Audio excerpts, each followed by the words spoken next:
Şəbnəm Tovuzlunun Instagram hesabında reklam fasiləsində baxdım, hər kəsi sıfırlayıb. Əvvəl var idi. Bir müddət əvvəl var idi sənət adamlarından. Sonra oldu, azaldı, yavaş-yavaş və birdən-birə falan öyrədə-öyrədə sağollaşırsan. Birdən-birə əli qaldı. Pambıqla baş kəsirsən deyəsən, yavaş-yavaş. Çünki o qədər mənə pambıqla mənim başımı kəsiblər ki, üzümə gülə-gülə.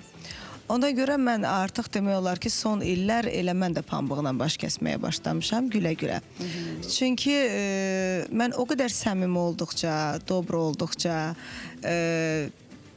qəlbimin təmizliyindən, yəni hər kəsi özüm kimi bildiyimdən ona görə biraz mənim pambıqla başımı çox kəsdilər, özüm də bilmədən. Ona görə məncə bundan elə bu son illərdə mən də gülə-gülə pambıqla baş kəsirəm.